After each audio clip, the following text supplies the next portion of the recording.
it's all to play for still. I think so. Do you want to bet against us?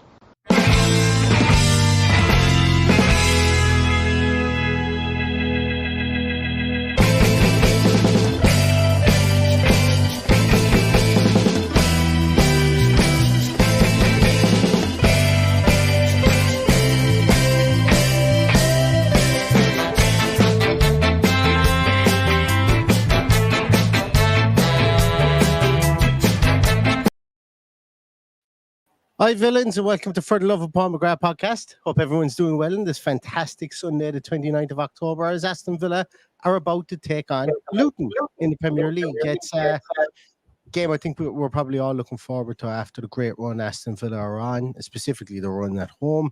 I was just reading the comments there a minute ago, and I saw that some people were saying it would be peak Villa to go away and to throw this one in today and end up losing 1-0. But there was also comments in there saying this ain't peak Villa anymore, and that Villa actually there's a team in Ireland called Peak Villa, and they might lose 1-0 to Luton. But I'm hoping that Aston Villa come out today with their all guns blazing and put on a show for the home crowd, because success breeds success, winning breeds winning, and scoring goals breeds scoring goals. And Aston Villa are scoring a hefty amount of goals at the moment. So let's hope that continues. Paddy, how are you doing? I'm great, and I'm not expecting any peak Villa today either. Neither the Tipperary kind or the Birmingham kind. So looking forward to a good performance and hopefully plenty of goals, as you say. So it should be an interesting one. I always worry when we play teams that we should steamroll. I'm expecting a steamroll no matter what, but we'll just have to wait and see what the maestro thinks with his team sheet today. But I'm not expecting any big surprises. I'm expecting a good quality side that's capable of going out and doing a number on these today. Yeah, I'm not expecting this to be an easy game by any stretch of the imagination, because Luton haven't been pummeled in any game that they've played. They just haven't, And I know we've dished out some heavy beatings in the last couple of weeks, but I think they're exceptions as opposed to the rule, and I think it's okay to say that from that point of view. They're exceptions as opposed to the rule. Those games. Look, winning is winning, and 3 points is 3 points. And today, if results go our way today, Paddy, I saw a crazy thing up. I can't remember who had it, and I apologize if you're listening to the podcast and you had this up on your Twitter. Certain permutations go away today. So if there's a draw in the Manchester derby, and I think if Villa win 3-0 today, Villa could be in fourth ahead of Man City. You're thinking about that, or your internet is frozen, Paddy? I'm not 100% sure.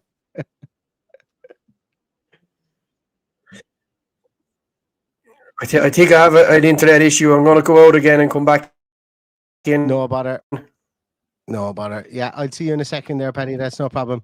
But yeah, I think I saw that today, that if permutations go away, Villa could be in fourth, and Man City could be in fifth position if it was a draw today in the Manchester derby, which is really interesting because, a lot of people have already crowned Man City as champions of the league, and they most likely will have a fair crack off the league, if not go away and win the whole thing.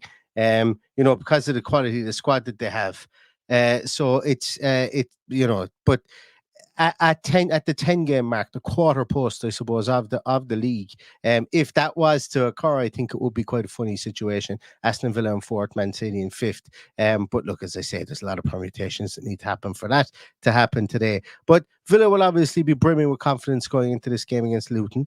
And I think that Unai Emery isn't going to have any massive changes within the team. I think the two centre halves obviously come back in.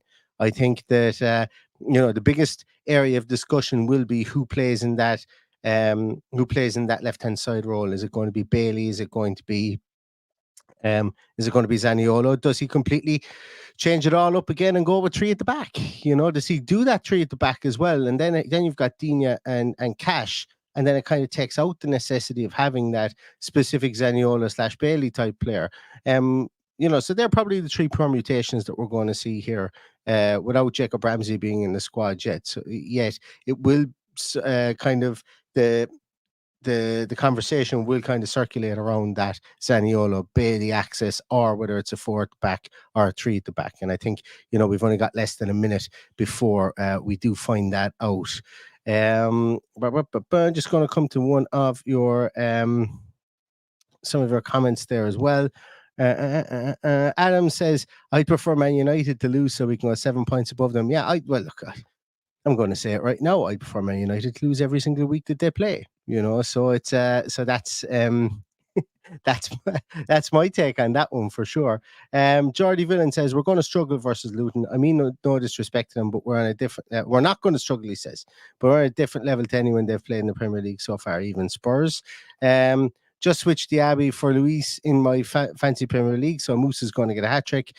Douglas Luiz could be scoring for what, the seventh home game in a row, which would be absolutely fantastic. Obviously being on penalties, there's every single chance that he will score and keep that record going should we get a penalty, obviously. But yeah, really, really, really interesting one for Douglas Luiz today. And obviously, look, there was rumors about that Saudi clubs were going to come into frame for big money in January, and look, we'll see. We'll call their bluff, but the team is out. So let's take a look at the team, and we have Martinez in goals, Cash, Konza, Pau, and Digne, McGinn, Kamara, Douglas Luiz, with Zaniolo, Diaby, and Watkins in there as well. So Zaniolo getting the nod over Bailey. The bench then has one goalkeeper of Robin Olsen, Diego Carlos, Tielemans, Traore, Chambers, Longley, Bailey, Dendonker, and young Tim makes the bench again. Irogbunum makes the bench, should I say, not again, for the first time this season, I think it is. So that's absolutely fantastic to see him in there. First time in the league, if I'm not mistaken. That's brilliant to see him in there. Be great to be able to get him a couple of minutes if we possibly could. Somebody obviously that the club thinks very, very highly of, and he's in there. He's on the bench, and yeah, as I say, he's hopefully somebody that we might see get some game time today. But look, it was always going to be a case of whether it's going to be Zaniolo or Bailey. We've got specifically there's two very definite camps, I think, with regards to who wanted who to start today. And I think it's just a good thing that we've got two pretty good players to be able to choose from, as opposed to having to maybe, put a square peg in a round hole. Zaniolo hasn't hit the heights. I think that's fair enough to say, but I don't think anyone should be giving up on after 5 games, 5 starts in Villa colours.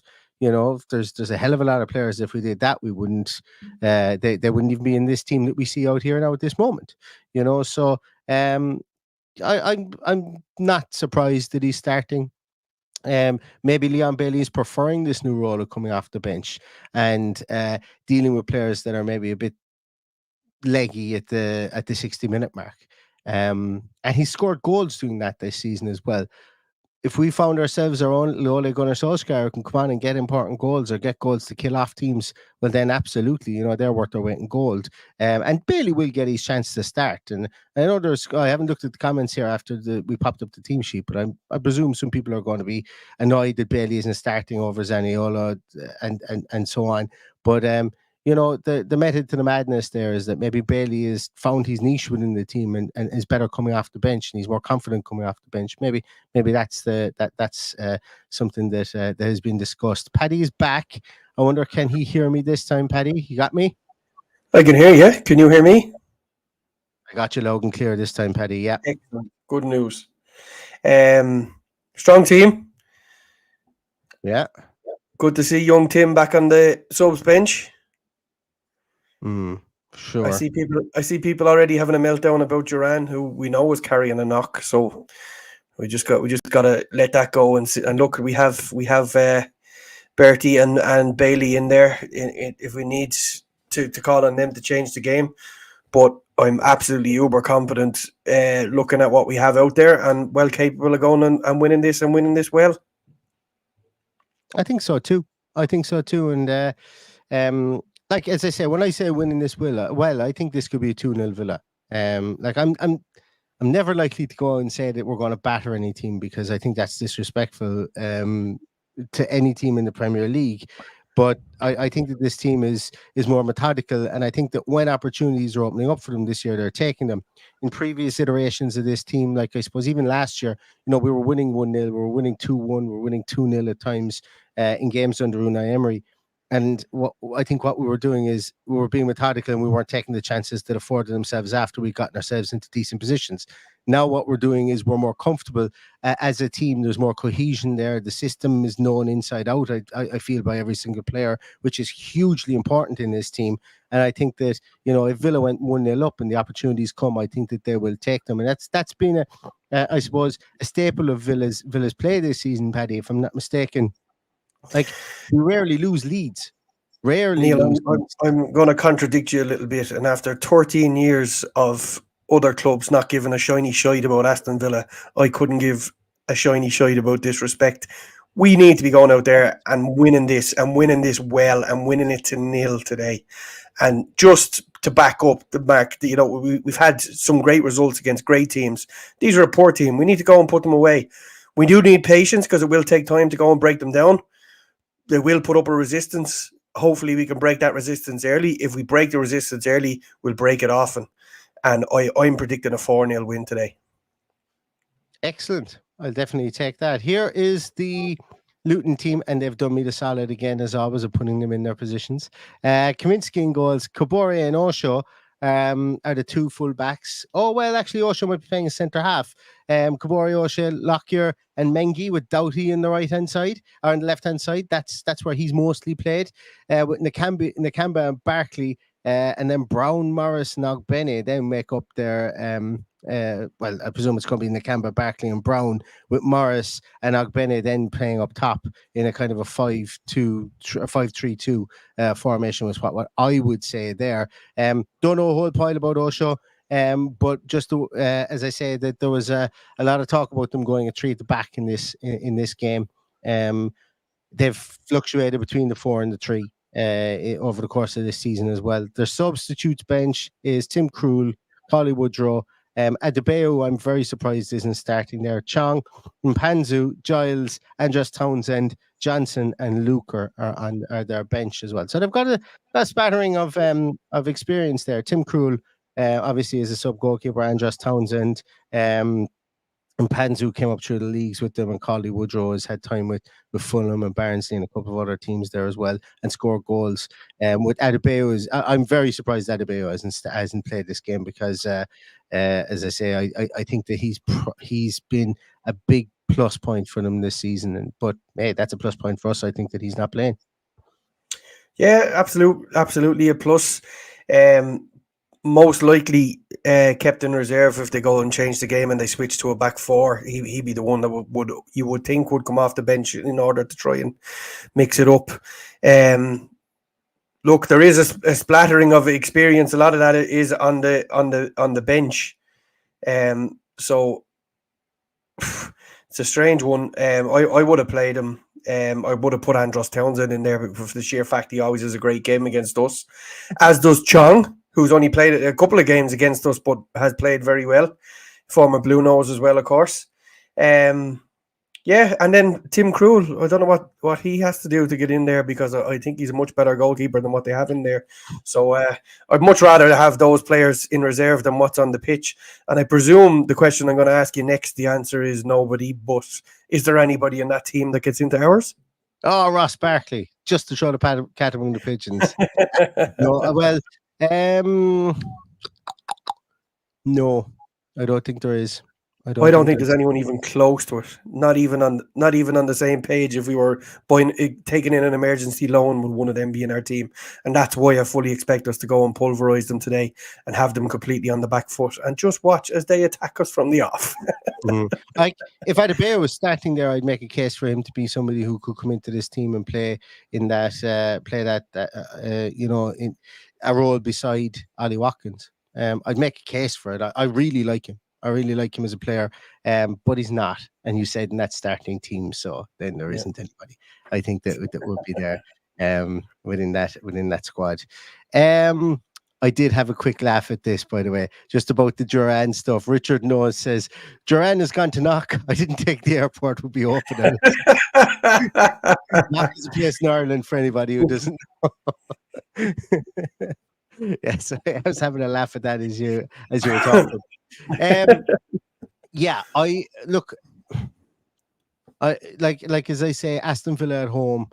We know a lot of people are gone over to this and get messages from people since early this morning, very early, like 4 or 5 o'clock. Actually, somebody messaged me at 1:30. They were traveling to Dublin Airport at that stage to be there for 6 o'clock. They were coming from the bottom end of Ireland, and they were driving. They wanted to get there early. So like it's they're 12 hours traveling nearly at this stage. So it's hopefully you're still awake, by the way. But it's yeah, as I say, it's a game a lot of people earmarked, and obviously the return fixture in Kenilworth as well is something is a game that a lot of people have earmarked. But it's not on TV as far as I'm aware, Paddy, is it? No, it's not. No, and I think the reason we have so many Irish people over there today is, for those in the UK won't know, but it's a bank holiday weekend here, so people can stay over and fill their boots with whatever they choose to fill their boots with today. And I wish them all a safe and pleasant 4-0 win today. Yeah. A couple of people asking if Ogbene would be the person that we would pick to get in the team. Haven't watched him from Ireland. I would say no. I would say no too. Decent player, decent prospect, but absolutely not getting in their team at the moment. Not getting into our first 11. And that's fair. Like, as I say, delighted whenever he throws on a green jersey. I had the privilege of seeing him play for Limerick City. What would I call it at the time? Limerick FC. I think they might have been called at the time. Yeah, I had the privilege of seeing him play there. I had the privilege then of and he tore it up in the League of Ireland, and then obviously went on to bigger, better things across the pond. But English with Richard Park says it's on Via Play. Okay, interesting, because I didn't know that. I don't even know if we can get Via Play here or not, but it's worth a try if people are looking for it. Yeah, absolutely. And do not put any links in the comments. Don't just so you know. In the comments in case anybody is thinking of it. Please do not. That's one sure way to get the podcast shut down. Yeah, so Paddy, John Brooks refereeing today. We haven't done a good referee discussion in Team Sheen Tantrum in a while, but John Brooks is refereeing today. You know we're playing well when we're not discussing any referees, and they didn't exactly cover themselves in glory yesterday. I saw Raheem Sterling getting pushed in the back and not getting a penalty, similar to what Ollie Watkins at Wolves. I saw an absolutely embarrassing penalty given to Spurs, and the embarrassment now falls on the players. So Fabian Schär going down as if he'd been shot when he'd been barely even rubbed off was a disgrace. So hopefully we're not talking about these kind of things today, but same week, same shit. The referees are just not up to it. And while I understood Gary O'Neill's sentiment in saying he just doesn't want to talk to them anymore, he has to talk to them. He has to tell them how bloody bad they are, because the league is way, way, way up here and the referees are somewhere way down here. It's just not good enough anymore. So hopefully we're not talking about it today, and hopefully we're one of the big guys now, and we can boss the referees the way the big boys have done for years. Yeah, it's let's see. As I say, remember you've always been a big proponent of that managers should discuss referees regardless. They should never give up on discussing it. The only way it changes, yeah. You were always talking about when Gerrard was our manager. You were always saying he should go for the refs like he did in Rangers. It was one of the few things that you said that he seems to have learned from it. That he seemed to have learned from his time in Scotland was and changed from his time in Scotland was that he is now no longer. Calling out refs and they have a bad performance in post-match, maybe because if it's a percentage of your wages, and when he came to Villa, maybe it was too big a percentage for him to risk as opposed to what he was getting paid by Rangers. I don't know. But look, yeah, as I say, yesterday's just a piece on yesterday the VAR decision for Rodriguez goal was absolutely shocking. To call it onside and then call it offside. Craziness. And then secondly, then that penalty in the Newcastle. But it was all about where you being your architecture background could see that line wasn't straight that we're trying. And look, let's call a spade a spade. If they need to take 5.5 minutes to get it right, I'd rather that happen than spend the next 10 days talking about a shit show. So we're going to have to put up with the extra time, unfortunately. But if it means they get it right, I'm okay with it. If it means they get it wrong after 5.5 minutes, then there's something seriously wrong. Yeah. And that's only fair, you know, like that is a fair thing to ask, is that, listen, take your time. Fans will have no problem waiting for the right result. Like, I never gotten bored with this whole, but it'll slow down the game. Some games are slow enough as it is. It's not it's a false narrative to say that football is a very fast game and the Premier League is a very fast game. It's not. It's become more build-up based. You see Villa today, Villa won't be rushed. Villa won't be rushed today. There could be an instance where Villa pass the ball 20 or 30 times, 25 to 30 times today, and not get out of their own half because they might pass it around between each other at the back or whatever. It's not a fast game anymore. And if the game needs to slow down and we get the decisions right, well then so be it. That's the sacrifice. It's not like it's helter skelter, get the ball out to Gary Neville like it was years gone by, or out to David Beckham and bomb up the wing, or Ryan Giggs and bomb up the wing and get everything in. It was back and forth and back and forth. Those games are few and far between in the Premier League now. They really are. You know. Rob P mentions about the other leagues with the semi-automatic offside lines. Didn't the Premier League vote against this? Yes. Am I correct in saying that? Yeah. Which to me is a bit of a joke as well. Like, who voted against it when it obviously works? We saw it during the World Cup work perfectly and work quickly. So if you're going to vote against it, maybe you don't have the right to be moaning about it. But we certainly didn't vote for it ourselves. I mean, me and you. So we can bitch and moan all we like about it. Absolutely. But getting back to this game today, Paddy, you know, obviously now that we know the team, and there's a lot of players in that team that are hitting purple patches at this moment in time. I'll bring back up the Villa team in a moment as we're discussing this for those who have maybe joined us a small bit later. But who do you think needs to play well today, Paddy, based on the starting 11 that we have? Not maybe in a negative way, but who do you want to see go out there and light it up today? Well, the only person that hasn't hit the ground running yet or up to speed is Zaniolo. So I would love to see him get on the score sheet, or at least create a little bit like he did last week. You know, he obviously didn't get the assist for the goal that Dougie scored, but he played the ball into Watkins and did well, and Watkins had the wherewithal to see Dougie arriving. But I'd love to see him get a goal, just for his confidence, and you know, if there was ever a game for him to score a goal, it's this one. They're, other than Sheffield United, they're probably the poorest team in the league. So we have to be targeting 3 points and a few goals in this one. I'm really looking forward to it. I'm delighted he's put such a strong team out there. And he for me, he's the only one. I hope we see a different Kamara and not be as casual as he was on Thursday night on a couple of occasions when we were ahead. But other than that, there's nobody in that team that owes us anything. I think they've been good all year, in fairness. Yeah, I agree. I don't think anybody owes us, but there's a player I want to have a good game today, and I want to see on the score sheet, or at least on the assist sheet, and that's Moussa Diaby. Since he came off with that little knock and with that injury in his back, not going to say that he's not been the same player, but you know, his effectiveness, his ability to get in and run a game like he was doing previously, we haven't really seen it. And that's because some of the other players have stepped up. Not that he's taken a regression at all. So in a game like this today, I'd love to see him take on defenders, get into the box and crack one into the back of the net. Because I just love him as a player, and I want him to score, to get back to scoring goals like he was when he first joined the club, which, you know, obviously is only a couple of weeks ago. But he's just so exciting. He's so exciting. I want to see us get the ball to him more, and it's also a byproduct of him being double, treble marked at times when the ball comes to him, because everybody knows he's got this trickiness.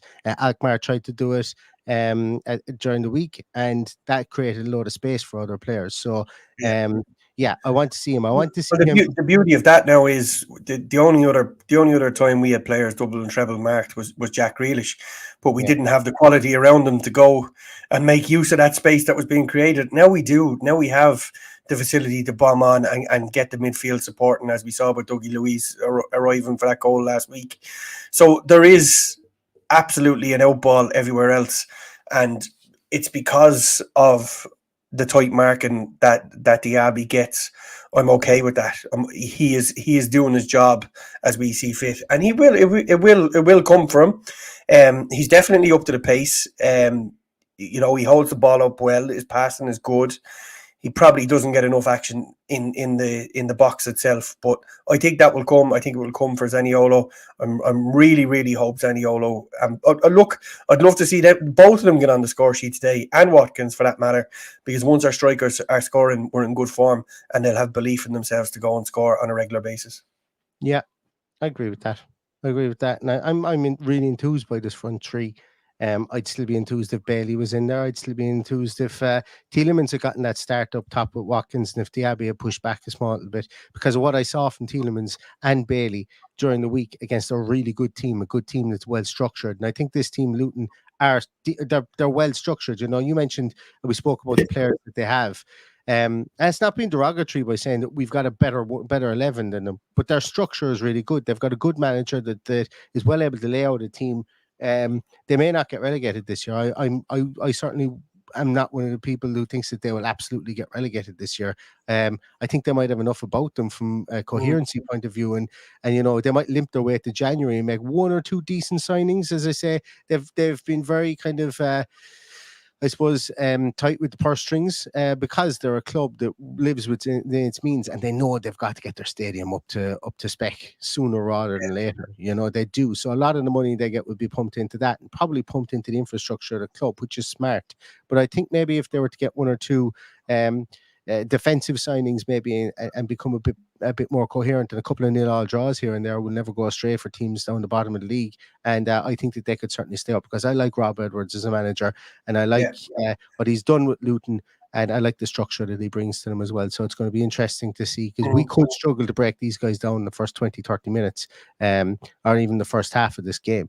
That's why But I think if we get an early goal, they will be forced to come out of their shell, and I think that then obviously we've got the players that can completely and utterly get into those spots and spaces and start to go through the gears if that is the case. But I think they're in trouble unless they can stay within touching distance, as you say, till they sign a couple of players in January. I think they're going to be in trouble. I do believe that the three that came up at the moment, my opinion is that the three of them go back down.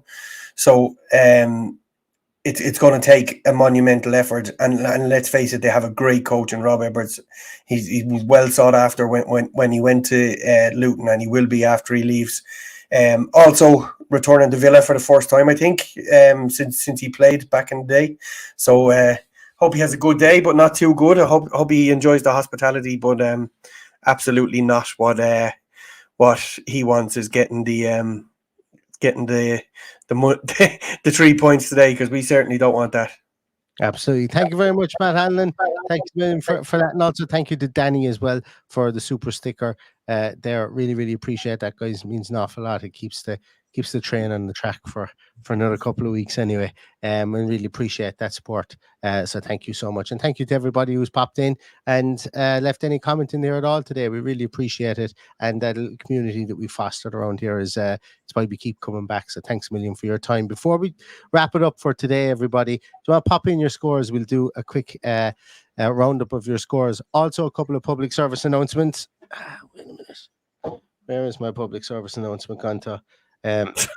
So for everybody out there, there will be no post-match podcast today, as I have to take a little 2-year-old girl to the fairy forest today for her birthday. So there will be no post-match podcast today, and that will be probably tomorrow, if I'm not hungover.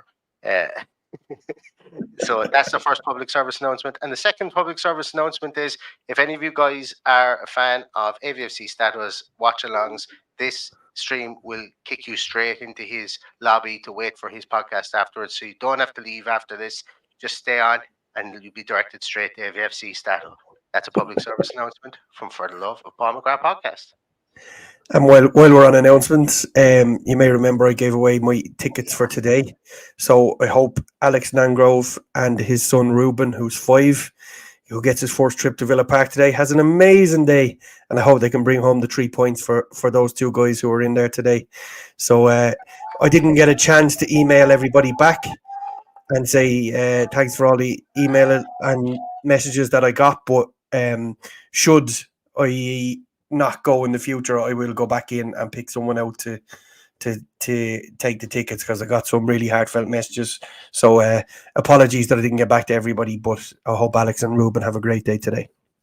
Excellent. Thanks, Paddy. And I actually mean it when I say thanks a million for giving away your tickets, because, as I say, so like that 5-year-old kid today, Ruben, hopefully, let's just say, if it is as you say it's going to be 4-0 win against Luton, I can guarantee you in 20 years' time he will be on the hold as a 25-year-old season ticket holder with his scarf and his and his claret and blue on, and it could be days like today that start him, because we've all been in that boat where it's that one brilliant result that just clicks you off and you fall in love with it, and the atmosphere, and being as a 5-year-old kid being around the lads as well, it's it can be pretty cool. So brilliant. And hopefully that is the case. Hopefully we get the result for the guys today. Absolutely. So let's do a little bit of a roundup of some of your scores. Paddy, what did you say it was going to be? 4-0 again? 4-0, yeah. And Rocha says 3-0 Villa with a Luis hat-trick. David Style says 4-0 Villa. Brazilian Line says 3-0 Villa. Gaz Oaks 3-0. Jordy Villan 6-0. Mr. Sensible 2-0. C. Line says 2-0. Rachel says 1-0. CC says 3-1 to Villa. Joseph is going for 6-0 to Villa. Blooms has just arrived at Villa Park and he's got reception. That's some going, Blooms. He's saying it's 3-0. 2-0 for Dusty.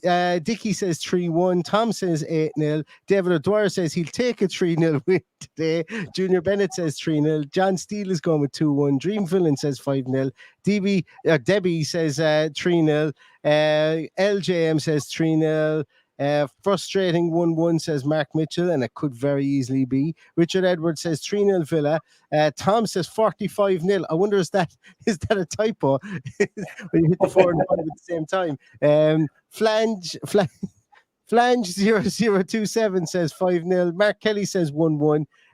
John Morgan calls us two legends. Thank you so much, John. He says 3-0 to Villa. Michael O'Brien is saying 7-0 with a Watkins hat-trick. Diaby 2, Zaniolo 1, and Luis 1. 3, 4, 5, 6, 7. Yeah, adds up to 7. Darren Healy says 3-1 with Zaniolo to get off the mark. Michael Huggins is going 4-0. Neil Bates is going 4-1. Carlo Weather is going with 3-1. Carlo Weather, if you haven't seen it, has some setup for watching the podcast and matches. Really makes me jealous every time I see it. Sai says 3-0 and 5-0 if we get up early. If we get one early, should I say? I think actually Simon must have had to get up early as well to travel up from Fleetwood. So hopefully the journey wasn't so bad today. So Kat Cadden says 3-0. Tom is saying Watkins hat-trick, Diaby hat-trick, and Luis to get 2. So that's 3, 6, that's 8-0 from Tom. 3-0 says Audrey. Where are we? Clean sheet 2-0 says Michael Smith. We beat Forest. We will beat Forest 7-0 as Thomas saying he's getting it in for games in the future. The MacBee says 3-0. Paul Cox is saying 6-0. Where else are we? Osgerm says 3-0 to Villa. Michael McCarthy Smith says 2-1. PJ Coyne says 2-1. Converted fan wife says 3-0 and mine is 4-0. Rudy Bruce is saying 3-1 to Villa. Welland Valley is saying 3-0 with Nakamba OG hat-trick. Bertie is saying 4-0. He's saying 5-0 today because he predicted 4-0 yesterday. Dennis White's going for 27-0. MMA Shorts is going for 7-3. Ty Doyle is going for 4-0. Connor is saying a close 4-0 win. Be Happy is saying 3-0. Matt Parker is saying 5-0. Spy Tex is saying it'll be 1 or 2-0. English with Richard Park says 7-2, and Richard Edwards is hoping for the 12 wins at Villa Park today after the result is apparent, and I'm hoping for the 12 wins as well today. I said previously I'm going to go with a 2-0 win for Aston Villa today. Paddy's gone with a 4-0 win, and I think that I think we're all right to be confident. If we're doing a post-match podcast and we've lost 1-0, it doesn't mean we're not right to be confident today. That's always been a fallacy. Retrospective thought processes, retrospectively looking back and trying to find holes in people's confidence based on what we know of how this Villa team is playing. Anybody who is wholeheartedly saying, no, there's absolutely no way Villa can win this game, is not being truthful to you. So if Villa don't win this game, it doesn't mean we're being disrespectful to Luton. We're literally just going on how good Villa have been this season.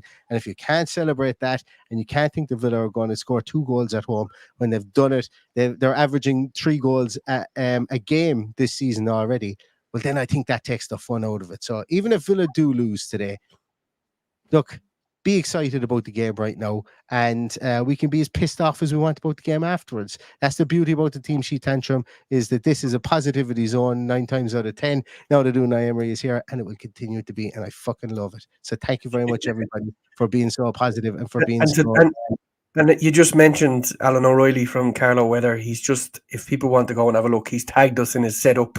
He's currently watching the TNG Tantrum on the cinema screen. So enjoy, Alan, and I hope you have a cold one there beside you to relax and enjoy the bank holiday weekend. Absolutely, absolutely, and I hope everybody is all set up and ready for this game today, kicking off in half an hour's time. And we've gone a bit longer than we normally do for the team sheet tantrum.